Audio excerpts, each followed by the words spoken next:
Psycho പോലീസും വഴക്കാളി പെണ്ണും. മോളെ, പ്രാതൽ റെഡി ആയിട്ടുണ്ട് കേട്ടോ. പല്ലും തേച്ച് എടുത്ത് കഴിക്ക്. എന്താ ഇത്? കോളേജിൽ പോകാതെ നീ ഈ സ്കൂട്ടറിൻ്റെ മുകളിൽ എന്ത് കാണിക്കുകയാണ്? മമ്മിക്ക് കണ്ടൂടെ, സർവീസ് ചെയ്യുകയാണ്. ഇന്ന് എക്സാം തീരുകയാണല്ലോ. എക്സാം തുടങ്ങിയതിൽ പിന്നെ മോള് ബസ്സിലാണല്ലോ പോകുന്നത്. പിന്നെ എന്തിനാ രാവിലെ തന്നെ ഈ സ്കൂട്ടർ കഴുകുന്നത്? എൻ്റെ മമ്മി, ഇന്ന് നിങ്ങളുടെ ഉത്തരവ് പ്രകാരം ബസ്സിൽ തന്നെയാണ് പോകുന്നത്. ഈ എക്സാം കഴിയാൻ കാത്തിരിക്കുകയാണെന്ന് അറിയാലോ. എന്നിട്ട് വേണം സ്വതന്ത്രമായി ചിറക് വിരിച്ച് പറന്ന് നടക്കാൻ. കൊതിയാവുന്നു. എത്ര നാളായി ഈ എക്സാം സ്റ്റഡിയുടെ ബോറിങ്ങിൽ പെട്ടിട്ട്. ഹോ, വയ്യ. ഇപ്പോഴാണെങ്കിൽ എക്സാമിൻ്റെ ഒരു എക്സൈറ്റ്മെൻറ്റ്. ഓ, മൈൻഡ് ഫ്രീസായി പോയി. ഇന്നത്തോടു കൂടി എല്ലാം കഴിയുമല്ലോ. നാളെ ഇവൻ്റെ പുറത്താണ് സവാരി. അതുകൊണ്ട് ഇന്ന് തന്നെ ഒന്ന് റെഡിയാക്കി വെക്കാമെന്ന് വിചാരിച്ചു. അത്രേ ഉള്ളൂ. അത് പറഞ്ഞ് മൃണാളിനി ചിരിച്ചു. സ്കൂട്ടർ കഴുകിയ ശേഷം ഫ്രഷായി ബ്രേക്ക്ഫാസ്റ്റ് കഴിച്ചു കോളേജിലേക്ക് പുറപ്പെട്ടു.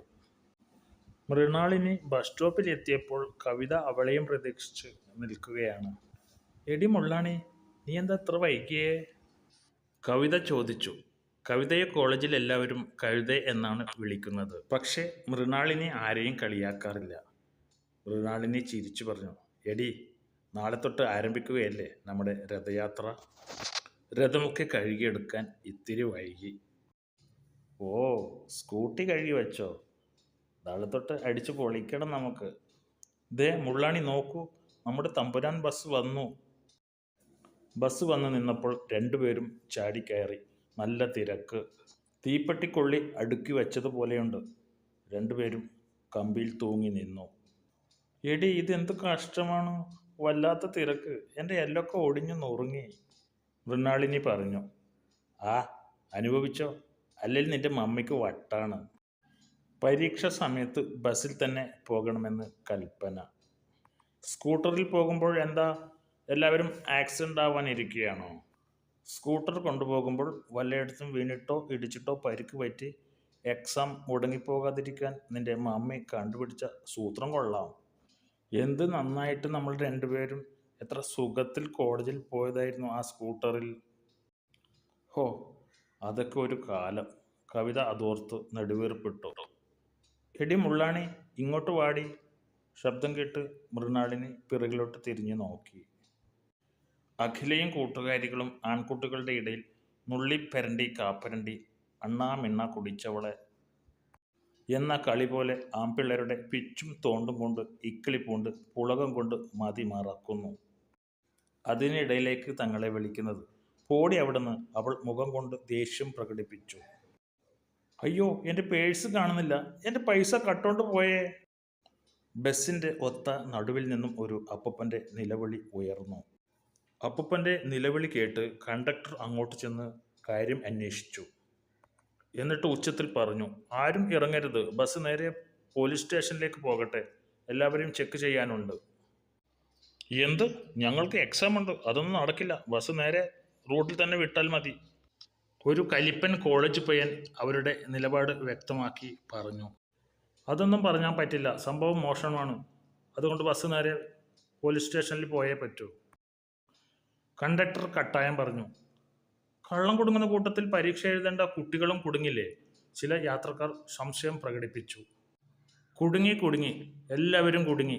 എൻ്റെ പൈസ കിട്ടാതെ ആരും പുറത്തു പോകരുത്, വൃദ്ധൻ ആശ്വാസത്തോടെ പറഞ്ഞു. കൃത്യം 10 മണിക്ക് ഞങ്ങൾക്ക് എക്സാം തുടങ്ങും. പോലീസ് സ്റ്റേഷനിൽ എത്തിയിട്ട് 10 മണിയാകുമ്പോഴേക്കും ഇത്രയും ആൾക്കാരെ ചെക്ക് ചെയ്തിട്ട് വിടാൻ പറ്റുമോ? കുട്ടികൾ തങ്ങളുടെ എതിർപ്പ് പ്രകടിപ്പിച്ചു. എന്താ നിങ്ങളുടെ പേഴ്സിൽ ഉണ്ടായിരുന്നത്? എത്ര പൈസയാ? അത് പറ. അപ്പാപ്പന് ഗൂഗിൾ പേ ഉണ്ടോ? പറ, ഇപ്പോൾ ഇട്ടുതരാം നഷ്ടപ്പെട്ട കാശ്. കൂട്ടത്തിലെ ഒരു പണക്കാരൻ പയ്യൻ പറഞ്ഞു. അവനെ നോക്കി മറ്റു കുട്ടികൾ അത്ഭുതത്തോടെ വിസ്മയം പൂണ്ടു. അത്രയേ അവനും പ്രതീക്ഷിച്ചുള്ളൂ. അവനൊന്ന് ഞൊളിഞ്ഞു. എൻ്റെ പേഴ്സിൽ ഈ മാസത്തെ പെൻഷൻ പണം 1600 രൂപ ഉണ്ടായിരുന്നു. അത് കിട്ടിയാൽ തൽക്കാലം സമാധാനമാകുമോ വല്യപ്പ? പൈസ മാത്രമല്ല, എൻ്റെ പേഴ്സിൽ എനിക്ക് പ്രധാനപ്പെട്ട ഒരു റെക്കോർഡും കൂടി ഉണ്ടായിരുന്നു. അതും കൂടി വേണം. അപ്പാപ്പനെ, ഗൂഗിൾ പേ ഇല്ലെങ്കിലും ഞങ്ങളൊക്കെ കൂടി പിരിച്ചെടുത്ത ആ കാശ് തന്ന് പ്രശ്നം സോൾവ് ചെയ്യാം എന്ന് വിചാരിച്ചത് ഇതിപ്പോൾ പണി കിട്ടിയല്ലോ. റിക്കാർഡോ? എന്ത് റിക്കാർഡ്? കുട്ടികൾ അക്ഷമരായി ചോദിച്ചു. അതൊക്കെയുണ്ട്, പേഴ്സ് കിട്ടട്ടെ, അപ്പോൾ അറിയാം. വല്യപ്പൻ്റെ കാശിനേക്കാൾ മുഖ്യം അതിലുള്ള റിക്കാർഡാണ്. ഇപ്പോൾ സമയം 8:45 ആയിട്ടുള്ളൂ. 10 മണിയാകുമ്പോഴേക്കും നിങ്ങളെ ഞാൻ കോളേജിൻ്റെ മുമ്പിൽ എത്തിക്കും. ബസ് പോലീസ് സ്റ്റേഷനിലേക്ക് പോകട്ടെ. കണ്ടക്ടർ കുട്ടികൾക്ക് ഉറപ്പ് നൽകി പറഞ്ഞു. ഇനിയും സമയം കളയണ്ട എന്ന് കരുതി കുട്ടികളത് സമ്മതിച്ചു. ഒടുവിൽ ബസ് പോലീസ് സ്റ്റേഷനിലേക്ക് എത്തി. ഈ സമയം ചെറുപ്പക്കാരനായ സഞ്ജിത്ത് എസ്ഐയുടെ ക്യാബിനിൽ നിന്നും, പറയടാ റാസ്കൾ, എവിടെയാണ് നീ ആ ഹോട്ടലിൽ നിന്നും എടുത്ത പുട്ടുകുറ്റി ഒളിപ്പിച്ചത്? അതും പറഞ്ഞുകൊണ്ട് ആ എസ് ഐ ഒരു ചെറുപ്പക്കാരനെ കുനിച്ചു നിർത്തി കൂമ്പിനിട്ടിരിക്കുന്ന കാഴ്ച കണ്ടുകൊണ്ടാണ് ബസ്സിൽ നിന്നും ഓരോരുത്തരായി സ്റ്റേഷനകത്തേക്ക് പ്രവേശിച്ചത്. മൃണാളിനിയും കവിതയും അത് കണ്ട് നടുങ്ങി. വല്യപ്പന് ആശ്വാസമായി. വെറും പുട്ടുകുറ്റി എടുത്തവൻ്റെ സ്ഥിതി ഇതാണെങ്കിൽ തൻ്റെ 1600 എടുത്തവന് എന്തായിരിക്കും അടി? ഏതായാലും എസ് ഐ ആള് പുലി തന്നെ. എസ് ഐ കൈയൊക്കെ തിരുമ്മി ബസ്സിലെ പ്രശ്നത്തിലേക്ക് വന്നു. കാര്യങ്ങളൊക്കെ വിശദമായി കേട്ട് എസ് ഐ ബസ്സിൽ വന്നവരെ നിരനിരയായി നിർത്തി. ഒറ്റ നോട്ടത്തിൽ എസ് ഐ പോയി കള്ളനെ പിടികൂടി. അവൻ്റെ പുറത്തിട്ട് 4 ചാമ്പ് ചാമ്പി. ഷെടാ, ഇത്ര കൃത്യമായി ഇയാൾക്ക് ഇതെങ്ങനെ മനസ്സിലായി? കുട്ടികൾ പരസ്പരം അടക്കം പറഞ്ഞു. എടാ, ആ കള്ളനൊരു പക്ക ക്രിമിനൽ ലുക്കുണ്ട്, അതായിരിക്കും. എന്നാൽ നമ്മുടെ കൂട്ടത്തിലെ രഘുവിനും ഉണ്ടല്ലോ ഒരു ക്രിമിനൽ ലുക്ക്. ചേച്ചേ, അവൻ അപ്പാപ്പൻ്റെ കാശൊന്നും എടുക്കില്ല.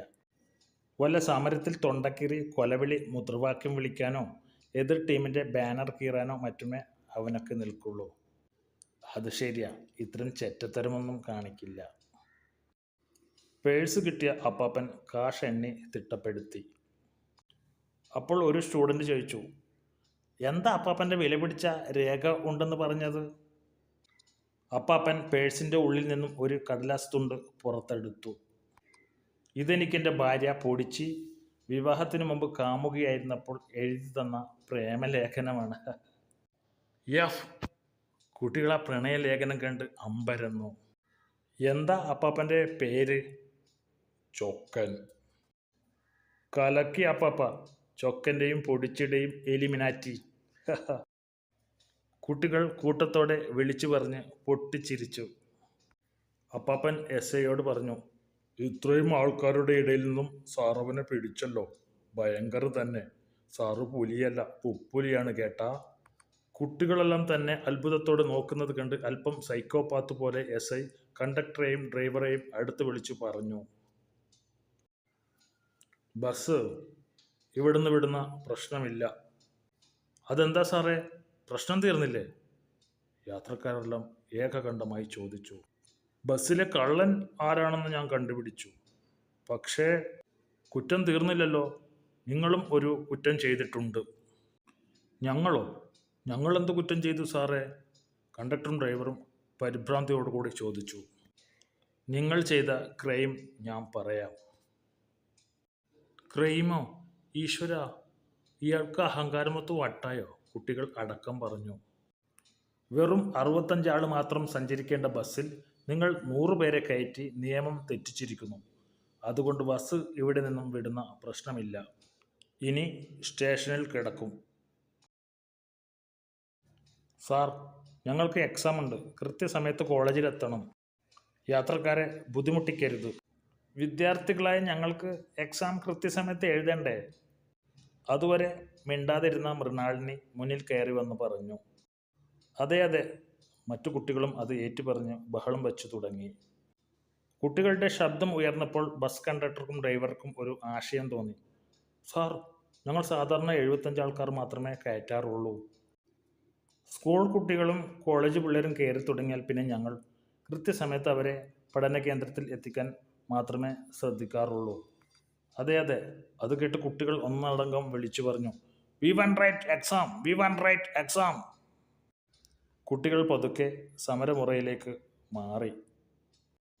പക്ഷേ എസ് ഐ അതൊന്നും ചെവികൊണ്ടില്ല. ഇതിനിടയിൽ മൃണാളിനി അവളുടെ ഡാഡിയെ വിളിച്ച് കാര്യങ്ങൾ പറഞ്ഞു. വെറും 2 മിനിറ്റിനുള്ളിൽ എസ് ഐ സഞ്ജിത്തിൻ്റെ ഫോണിലേക്ക് ഒരു കോൾ വന്നു. ശരി സാർ, സോറി സാർ, ശരി സാർ, ഇപ്പം വിട്ടേക്കാം. ആരാണ് മൃണാളിനി? എസ് ഐ ചോദിച്ചു. ഞാനാണ് സാർ.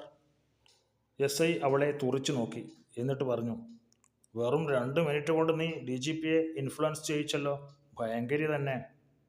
എന്നിട്ട് അല്പം ചമ്മിക്കൊണ്ട് ബസ് ഡ്രൈവറോട് പറഞ്ഞു, എടുത്തിട്ട് പോടോ. ഹോയ്! സ്റ്റേഷനിൽ നിന്നും ബസ് മുന്നോട്ട് പോകുമ്പോൾ കുട്ടികൾ അതിനുള്ളിൽ നിന്നും ജയാരവം മുഴക്കി. അന്നത്തെ പുകലോടുകൂടി മൃണാളിനിക്ക് എക്സാം കഴിഞ്ഞു. പിറ്റേന്ന് രാവിലെ തന്നെ മൃണാളിനി കവിതയും കൂട്ടി സ്കൂട്ടറിൽ കയറി നാടും നഗരവും ചുറ്റാൻ തുടങ്ങി. കുറെ കഴിഞ്ഞപ്പോൾ അവർ ഒരു സിനിമയ്ക്ക് കയറി. അതും കഴിഞ്ഞ് വൈകിട്ട് വരുമ്പോൾ അതാ പോലീസ് റോട്ടിൽ ചെക്ക് പോസ്റ്റ് വെച്ച് വണ്ടികൾ തടഞ്ഞ് പരിശോധിക്കുന്നു. എടി മുള്ളാണി, ഇത് അയാളാ, ആ psycho S I Sanjith sir. അതിനെന്താ, എനിക്ക് ലൈസൻസ് ഉണ്ട്, വണ്ടിക്ക് പേപ്പേഴ്സൊക്കെ ക്ലിയറുമാണ്. മൃണാളിനെ കൂസലില്ലാണ്ട് വണ്ടി മുന്നോട്ട് എടുത്തു. ആ നിക്ക്, ഒരു പോലീസുകാരൻ വണ്ടി തടഞ്ഞു. എന്താ സാറേ? അവൾ അല്പം ധാർഷ്ട്യത്തോടെ ചോദിച്ചു. ധൃതി കൂട്ടാതെടോ, തൻ്റെ ഈ വണ്ടിയുടെ നമ്പർ ഞാനൊന്ന് അടിച്ചു നോക്കട്ടെ. അയാൾ തൻ്റെ മെഷീനിൽ നമ്പർ അടിച്ചു. എല്ലാം ഓക്കെയാണ്, ഇനി തൻ്റെ ലൈസൻസ് ഒന്ന് കാണിക്കൂ. അവൾ മൊബൈലിൽ നിന്നും തൻ്റെ ലൈസൻസ് ഇമേജ് എടുത്ത് കാണിച്ചു. പോയിക്കോ, ജീപ്പിൻ്റെ അടുത്തെത്തുമ്പോൾ എസ് ഐ എന്തായാലും പണി തരും. അതെന്തിനാ? റെക്കോർഡും ലൈസൻസും കറക്റ്റ് ഉണ്ടല്ലോ. വണ്ടിയുടെ എന്തെങ്കിലും കുറ്റവും കുറവും കണ്ടുപിടിച്ച് കൂടയാനാണ് ഭാവമെങ്കിൽ ഈ മൃണാളിനി ആരാണെന്ന് അയാൾ അറിയും. കുട്ടി ചെല്ല്, അപ്പോൾ അറിയാം അയാൾ ആരാണ് മോനെന്ന്. അയാൾ ഏത് മോനായാലും എനിക്കെന്ത്? ഇത് നല്ല കൂത്ത്. എല്ലാം കറക്റ്റ് ഉണ്ടെങ്കിൽ പിന്നെ തടയുന്നത് എന്തിനാണ്? പുറമെ വഴക്കുണ്ടാക്കിയെങ്കിലും മൃണാളിനി ഉള്ളിലല്പം ആധിയോടുകൂടി വണ്ടി മുന്നോട്ടെടുത്തു. പറഞ്ഞതുപോലെ ജീപ്പിൻ്റെ അടുത്ത് എത്തിയപ്പോൾ എസ് ഐ വണ്ടി നിർത്താൻ ആവശ്യപ്പെട്ടു. മൃണാളിനി അല്പം പേടിയോടുകൂടി നിർത്തി. എന്നിട്ട് സഞ്ജിത്ത് തൻ്റെ പിന്നിൽ കെട്ടിയ കൈ അവളുടെ നേരെ നീട്ടി. ആ കയ്യിലൊരു ബ്രീത്ത് അനലൈസർ. ഊത് ഇതിൽ, അയാൾ മൃണാളിനിയോട് ആവശ്യപ്പെട്ടു. എന്തിന്? മദ്യപിച്ചിട്ടുണ്ടോയെന്നറിയാനാണ്. ആണോ? വലിയ കാര്യമായി പോയി. ഈ സമയം മൃണാളിനിയുടെ വായിൽ ഒരു ചൂയിങ്കം ഉണ്ടായിരുന്നു. ഫുഹോ! അവളത് തുപ്പി. എന്നിട്ട് അയാൾ കാണിച്ച ബ്രീത്ത് അനലൈസറിൽ ഒരു ഉമ്മ വെച്ചു. ഉമ്മ വെക്കാനല്ല പറഞ്ഞത്, ഊതാനാണ്. ഒടുവിൽ അവൾ ഊതി. പ്രശ്നമൊന്നുമില്ല, ശബ്ദം വെച്ചില്ല. ഇനി പോകാമല്ലോ? അവൾ ചോദിച്ചു. പൊക്കോ. അങ്ങനെ ഇപ്പോൾ പോകുന്നില്ല. അതും പറഞ്ഞവൾ വണ്ടി ഓഫ് ചെയ്ത് സ്റ്റാൻഡിലിട്ടു. കവിതയും ഇറങ്ങി നിന്നു. സാർ, ഈ ബ്രീത്ത് അനലൈസർ ഇങ്ങ് തന്നേ. തരൂ. അവൾ സഞ്ജിത്ത് എസ് ഐയുടെ കയ്യിൽ നിന്നും ബ്രീത്ത് അനലൈസർ വാങ്ങിച്ചു. അതിനെ തിരിച്ചും മറിച്ചും സൂക്ഷിച്ചു നോക്കിക്കൊണ്ട് പറഞ്ഞു, സുപ്രീം കോടതിയുടെ പുതിയ നിയമം അറിയുമല്ലോ. എന്തു നിയമം? നമ്മളെ ക്വയർ ചെയ്യുന്ന ഉദ്യോഗസ്ഥൻ ശരിയായ ഉദ്യോഗസ്ഥനാണോ എന്നും അവർ ഉപയോഗിക്കുന്ന ഉപകരണങ്ങൾ വർക്ക് ചെയ്യുന്നുണ്ടോ എന്നും ഏതൊരാൾക്കും പരിശോധിക്കാം. അതും പറഞ്ഞ് അവൾ അയാളുടെ നെഞ്ചത്ത് പതിപ്പിച്ചിട്ടുള്ള നെയിം ടാഗ് തൊട്ട് പരിശോധിച്ച് നോക്കി. സഞ്ജിത്ത് കുമാർ, ഓക്കെ. ഉദ്യോഗസ്ഥൻ സത്യമാണെന്ന് ബോധ്യപ്പെട്ടു. ഇനി ഉപകരണം. അതുകൊണ്ട് സാറേ, ഇതിലൊന്ന് ഊതിയാട്ടെ. ഗത്യന്തരം ഇല്ലാതെ സഞ്ജിത്ത് എസ് ഐ അതിൽ ഊതി. ശബ്ദമൊന്നും വരുന്നില്ലല്ലോ. ഇത് ഓഫാക്കി വെച്ചിട്ടുണ്ടോ? ഇല്ല കൊച്ചെ, ഇങ്ങത്താ. അയാളത് വാങ്ങി. വേഗം ജീപ്പിൽ കയറി. അമ്മോ, ഇതെന്ത് സാധനം എന്ന് പറഞ്ഞ് പോലീസുകാരെയും കൂട്ടി വേഗത്തിൽ വണ്ടിയെടുത്ത് പോയി. അയാളുടെ പോക്ക് കണ്ട് മൃണാളിനിയും കവിതയും പൊട്ടിച്ചിരിച്ചു. എടി മുള്ളാണി, അയാൾ സൈക്കോ ആണെങ്കിൽ നീ ജമ്പർ കെട്ടായവളാണ്. കവിത പറഞ്ഞത് കേട്ട് രണ്ടാളും വീണ്ടും പൊട്ടിച്ചിരിച്ചു.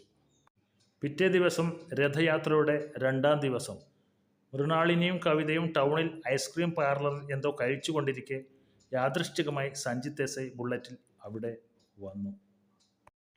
അയാൾ അവിടെയുള്ള ആരെയും ശ്രദ്ധിക്കാതെ ഒരു ചെയറിലിരുന്ന് ലൈം ജ്യൂസിന് ഓർഡർ ചെയ്തു.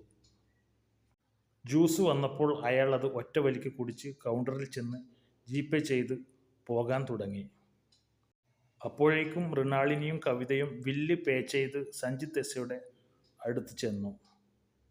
ആ സമയത്ത് അയാൾ ബുള്ളറ്റിൻ്റെ ചാവിക്കായി തൻ്റെ പോക്കറ്റിൽ കൈയിട്ട് തപ്പുകയായിരുന്നു. സാർ, ഈ ചാവിയല്ലേ അന്വേഷിക്കുന്നത്?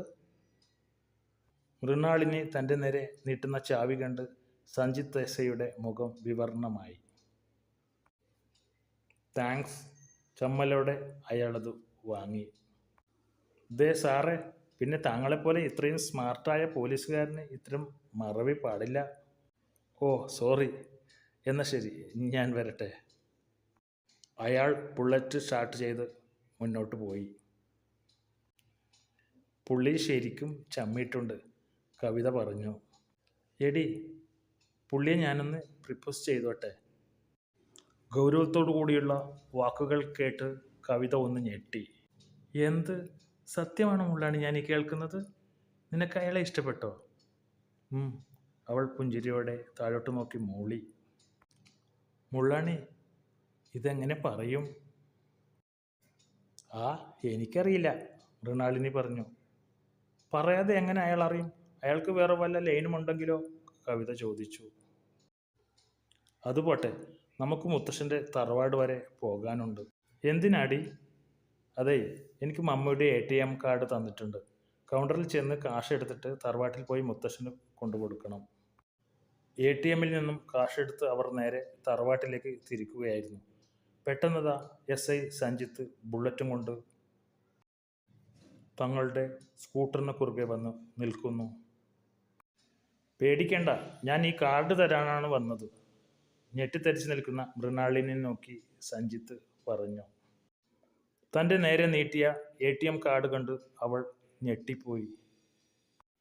താങ്ക്സ്. Sorry sir. അവൾ ചമ്മലോടുകൂടി അത് വാങ്ങി. അതെ, പിന്നെ SIക്ക് മാത്രമല്ല, സ്മാർട്ടായ പെൺകുട്ടികൾക്കും ഇത്ര മറവി പാടില്ല കേട്ടോ.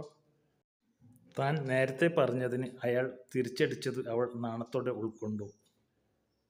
അയാൾ ബുള്ളറ്റ് എടുത്ത് പോകാൻ നേരം കവിത കയറി പറഞ്ഞു. എടി മുള്ളാണി, വേഗം പറയൂ, ദൈവമായി തന്ന ചാൻസാണ്. സാറേ, ഒരു മിനിറ്റ്. അതും പറഞ്ഞ് അവൾ തൻ്റെ സ്കൂട്ടറിൻ്റെ സ്റ്റാർട്ട് ഓഫ് ചെയ്ത് സ്റ്റാൻഡിലിട്ട് സഞ്ജിത്തിൻ്റെ അടുത്ത് ചെന്നു. സഞ്ജു സാർ. എന്താ മൃണാളിനി? ഒരു നിമിഷം അവൾ താഴോട്ട് നോക്കി പുഞ്ചിരിച്ചു. അത് പിന്നെ സാർ. എന്തായാലും പറയൂ. സഞ്ജിത്ത് അവളെ പ്രോത്സാഹിപ്പിച്ചു. എനിക്ക് സാറിനെ ഇഷ്ടമാണ്. അത് കേട്ട് സഞ്ജിത്തിൻ്റെ മുഖം വിവർണമായി. അയാൾ ഒരു നിമിഷം ശാന്തനായി. എന്നിട്ട് പറഞ്ഞു, എനിക്കും ഇയാളെ ഇഷ്ടമാണ്. ഇതെങ്ങനെ പറയുമെന്ന് കരുതി ഇരിക്കുകയായിരുന്നു ഞാൻ. ആണോ? അവൾ പ്രേമാർദ്രമായി ചോദിച്ചു. ഇനി ആ ചടങ്ങിലേക്ക് പ്രവേശിക്കാം. എന്ത് ചടങ്ങ്? പരസ്പരം ഫോൺ നമ്പർ കൈമാറുന്ന ചടങ്ങ്. അത് ശരി, അവൾ ചിരിച്ചു. ഇരുവരും ഫോൺ നമ്പർ പരസ്പരം കൈമാറി. രണ്ടുപേരുടെയും പ്രണയവല്ലരികൾ പൂത്ത് തളിർത്ത് പടർന്ന് പന്തലിക്കാൻ കുറച്ച് നാളുകളെ വേണ്ടി വന്നുള്ളൂ. അതിൻ്റെ മൂർധന്യത്തിൽ ഇരുവരുടെയും വിവാഹം കഴിഞ്ഞു.